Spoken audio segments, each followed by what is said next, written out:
across the stage?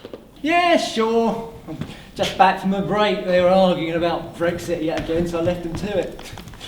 I'm just calling cable, so you're quite safe. Yeah, I just don't want any lights to drop on my head, but I need to hang this back on the rack. Ooh, what happened to that? Graham wanted Dame Dolly to slide sexily off the front of the stage into the lap of someone on the front row.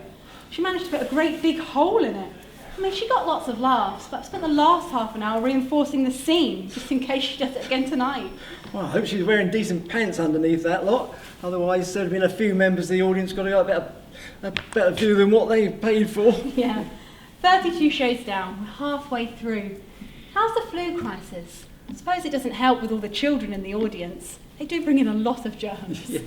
Well, the cast have all had their jab, as have all us lot in black, so apart from Jessica's twisted ankle, everyone's holding up quite well. I don't know how you do it.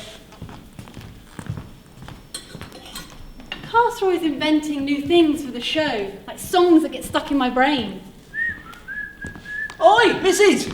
So much with the whistling, it's bad luck, you know. Oh yeah, sorry, I forgot. Why is that again? Ah, well, that's all because of the sailors.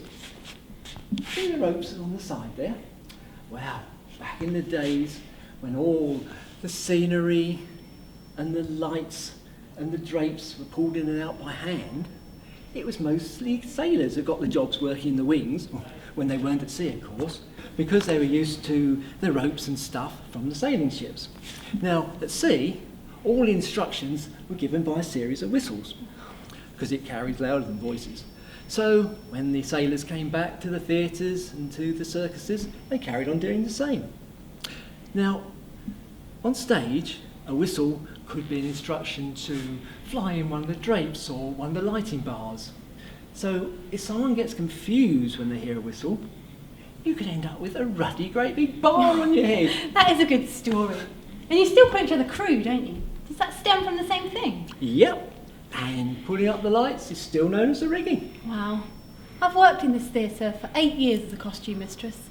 I never tire coming onto the stage thinking, they still do things like they did 200 years ago. Well, they probably weren't coiling the electric cable 200 years ago. No, but you know what I mean. Yeah. I mean, all the laughter and the gasps tied up in these walls. All the performances we've had here.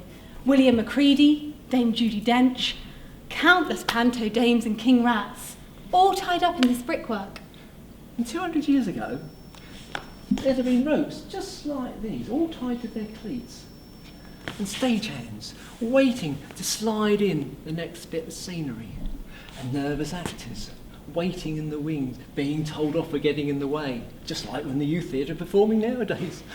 And then there's the smell. You're on stage and there's this pong of tallow candles and pipe smoke and hot, sweaty bodies all wafting in from the auditorium. Just like the youth theatre of today, then. Yeah. Anyway, these panto tights aren't going to wash themselves. I'd better get on. Yeah, I got to sweep up last night's glitter. Lovely. See you later.